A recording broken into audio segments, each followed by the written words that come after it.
G'day guys, welcome back to my channel. My name is Wildkard. Thank you for watching the Wildkard Rugby Show. Like, comment, and subscribe. And yes, you are here today because the mighty All Blacks will be taking on England at Twickenham Stadium this weekend. And yes, we are just a few days away from the November International Test Series. And I think a lot of England fans is hoping for the best this one. They came very close in July to beating the All Blacks in an almost historic fashion. Something that they haven't done in over 30 years in New Zealand. So the England fans will be showing up in droves to potentially watch beating the. It's not going to be as a history making as it was winning in New Zealand, but it's still beating the All Blacks is always a historic, grand moment in the world of rugby. So a lot of England fans will be coming out hoping that the home ground's going to give them that little bit of edge that they were lacking against the Kiwis in July. But the England team has been announced. Steve Borthwick has pretty much stuck to the same team, starting team as they did in July in the second test against the All Blacks in Auckland.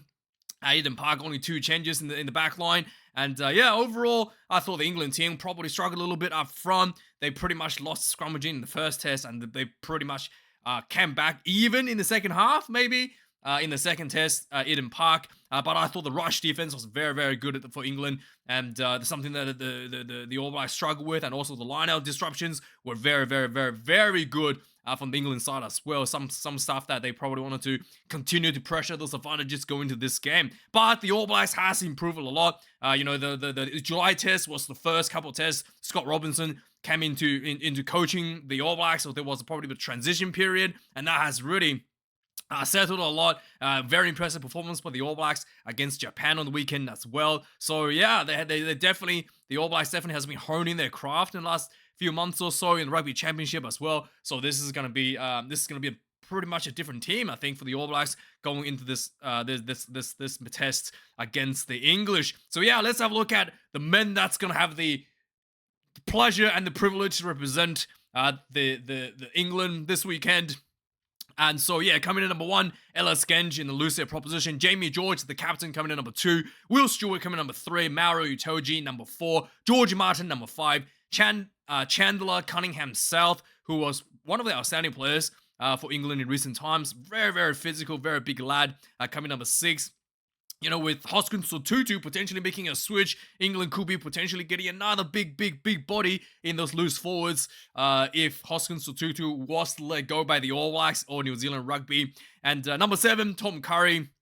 And finally, at number 8, Ben Earl. Is he going to be up against the veteran in Adi Savea, or is it going to be against Wallace Satiti, the new and up-and-coming youngster for the All Blacks? We'll have to wait and see when the team is announced. But yeah, the number 8 battle is going to be an interesting one, regardless of the selection of who's who for the All Blacks side. In the backline, Ben Spencer is the first change at the number 9 jersey for England. Marcus Smith retains the number 10 jersey for England as a playmaker. Tommy Freeman coming in at number 11, and Ollie Lawrence number 12. And Henry Slade, there was some talks about why Henry Slade was selected, but it looked like to me Henry Slade is selected for his experience, and he does have that bit of playmaking abilities as well. So should Marcus Smith was to somehow get the pressure, having a bit of issue with managing the game with the pressure on him, I think Henry Slade will help him out in that regards as well. Emmanuel Wambusu comes in at number 14 in the wing. And finally, the second change in the fullback position, George Furbank comes in ahead of Freddie Stewart, I think he was, who played at Eden Park. So that's the starting 15 for the England side this weekend. In the replacements, Theo Dan comes in number 16, Finn Baxter number 17, Dan Cole number 18. As you may notice, there's no what's his name? Mohawk. Okay, the Mohawk is not here. Number 19, Nick Isevic, and number 20, Ben Curry, Tom Curry's brother. Number 21, Alex Don Brunt. Number 22, Harry Randall. And finally, number 23, George Ford. And interesting, England has gone for the 6-2 bomb squad style setup in the backline with Alex Don Brunt, who's been very physical, very good for a number of seasons now for the Harlequins. And it's been, he's going to have another opportunity to try to impose that finisher ability, that physicality to come off the bench for England. And that could be the difference because England wasn't able to close out in the second half against the All Blacks at Eden Park, whereas New Zealand was able to with Bowden Barrett coming off the bench. So that's for that game. So that could potentially be the bit of a difference that England is looking for to finish off the All Blacks in that regard. So let's have a talk about the Mohawk now. So the Mohawk has made some very, very inflammatory comments on X, formerly known as Twitter. So yeah, so he basically came out. I mean, obviously he's gonna sell some tickets, right? This guy. I mean, I don't blame him. He basically called the Haka. The Haka needs binning. It's ridiculous, and followed up with, "It's only any good when teams actually front it with some sort of reply, like League Boys did last week." I thought he was gonna say like we did at the Rugby World Cup in 2019. I thought he was gonna say that, where he got fined, right? He got fined a few $1,000s for walking across the halfway line too far into the All Blacks half. He surely remembers that. Why would you talk about rugby league when you could? Surely you remember the fine, right, Mr. Mohawk? So yes, Mr. Mohawk, liked remind everyone how cool he was by not really mentioning. Yeah, he tried to tell everyone he was really cool, but without trying to sound like an idiot. So you're talking about rugby league. I see what you're doing. Mr. Mohawk. But hey, you know what? I do agree with you that the Haka is ridiculous. It's ridiculously awesome. Okay, so yes, a little bit of difference, but I do agree with you to one point with regarding to the Haka. And yes, sorry, I almost lost my mind when I saw this article. So I had a rant last week, so I'm not gonna rant again. First of all, okay, this guy looks terrible in the Wallabies jersey for some reason. He just doesn't look like. He looks terrible. He does not look good in that jersey. I don't know. Anyway, he hasn't played a single test. In fact, he hasn't played a single professional game of rugby union. He's already talking about going to play rugby sevens for the gold medal, right? I mean, oh God, it's just awful. He hasn't played a single game yet. And there's a lot of people talking about in the comment section last week that he's going to be the guy that gets a red card for the Wallabies if he gets selected. And there's people thinking that he's going to be the first 20-minute red card. And I don't want to go any more into it, but I mean it's ridiculous. He hasn't played a single game. He's already talking about playing sevens, getting a gold medal. My goodness. Now let's move on to something that is more disappointing, right? The greatest player in the history of the Springboks, right? Damian Willemse is once again injured. And I think some of you guys have told me this, but so this is obviously after they won the Rugby World Cup. This picture of Damian Willemse, right? You've noticed something weird about him? He has been wearing the same kit since the rugby match. He hasn't taken it off. It's still dirty. See, everybody else has changed. He's still wearing the same dirty kit. Has he showered? Hello, Damien. I mean, he probably. He probably smells like beer anyway. So he does. I was gonna say he smells like sweat, but it's probably drowned out by beer at this point. So probably not gonna smell like sweat. But anyway, Damian Willemse is injured with a bit of a groin injury, playing the URC on the weekend. So Cameron Hanekom, the Bulls number 8, has been called up to filling his position. I mean, Rasmus has done this a few times before, switching out backs with forwards, switching out forwards for backs.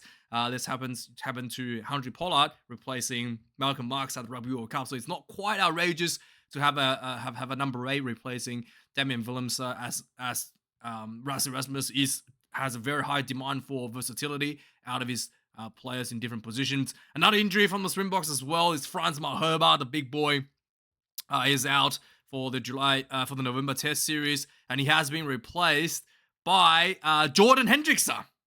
Yeah, so he has been replaced by a halfback, and so that is the Springboks selection there, and let's move on. So, some fake news out of South Africa. There was some talks about Rasmus' opinion about potentially switching for another nation. He basically denied that he wants to go to another nation. He thinks that whilst he did enjoy coaching overseas, he thinks that just the culture fit is a very important part of coaching, and he thinks that he fits the South African style. He understands the boys. He understands, he can relate to his countrymen, so to speak, better than if he was the coach in another country. And he just felt like his coaching style probably not going to have the same effect should he become another coach from another nation. And so the All Blacks have also suffered a injury as well. So they've already got Dalton Papali'i and Eastern Blackadder sort of like on monitor. They've already called up Peter Lakai and one other Sam Darrell. Is it Darrell? They already called up 2 players. Oh, Josh Lord. They called up Josh Lord and Peter Lakai to fill in already. And it looks like Luke Jacobson has been completely ruled out of the November Test series due to a injury. Due to what is it? What kind of injuries he got? So he's out completely. Thumb injury. So he's out with a thumb injury, and he will not be playing for the All Blacks. I want to talk about the Mohawk. Next up, in France, a couple of injuries there as well. Romain Ntamak is completely ruled out of November Test series as well due to a groin injury or calf injury. He wasn't actually named in the team in the first place, in the squad in the first place. They were monitoring him going into the test. There was talks that he was going to get just immediately called into the squad should he be cleared, but he was, basically confirmed that he's not going to be able to push him into the squad for autumn. So he's completely out. Another guy, Uni Antonio, is also replaced due to a bit of an injury as well. He's replaced by a youngster under 20s, Regis Montague, and there is also a couple replacement. Anton Hastor has been caught up, and Cameron Wilkie has been caught up as well due to injuries for the French squad. In Ireland now, Bundee Aki ending his contract by the end of the year with Ireland, so there's some talks that he potentially go to France to play in Toulon for a bit more money and to just kind of like finish off his career. He's still in really, really good form, so he might, we'll see how he goes. We know that players like Ma Nonu was still best in the world even after he was retired. Not retired, after he moved overseas to America, he was still performing at the highest levels. So yeah, Bundee Aki is potentially going overseas there. Scotland, Darcy Graham has been out for quite some time, for 13 months now. Some guy that's been very exciting. A lot of people think that, when we talk about wingers, people think of Duhan van der Merwe, but Darcy Graham actually, it's in my opinion, it's a better winger than Duhan. His, the work rate is a lot higher for him, so I've been looking forward for him to get back to play for Scotland for quite a while. And there are some talks that he might be able to this weekend against Fiji, so we'll have to see. Peter O'Mahony also is looking at potentially racing to make a comeback. Still currently on standby for a potential return. He's still got a couple weeks. There's some talks that he might play against the All Blacks 15 this weekend, but we'll have to wait and see if that's going to happen. In Super Rugby now, Mac Greeley has signed with the Western Force from the Reds, and finally, short one this week, pretty short one this week. What's his name? The brother of Carter Gordon, Mason Gordon, has signed with Western Force. Signed with the Reds. So there's a bit of a switch in there, and he's going to be carrying on the legacy of the Gordon family in the rugby union. So yeah, that's the news for this week. The All Blacks team has not been announced yet. It's probably going to announce as soon as this video goes up live. And I will not be doing the review. Will come out a bit late this week, probably on Monday, maybe Tuesday next week for England versus New Zealand. I'm just away at the moment and got family and stuff around. It's just probably shouldn't be yelling in the middle of the night right next to my mom when my mom's sleeping next door, right? So that's gonna be we'll have to wait and see how that goes, but it's probably gonna be Monday next week before I go back to my mom's bunker back home. And anyway, that's kind of the plan, but we'll be back on schedule next week, mid next week, following into the second week of November Test series. Anyway, guys, thanks for watching. Like, comment, subscribe. Let me know your thoughts, any predictions for England versus New Zealand. And yeah, have a good one. I'll see you guys later. Cheers.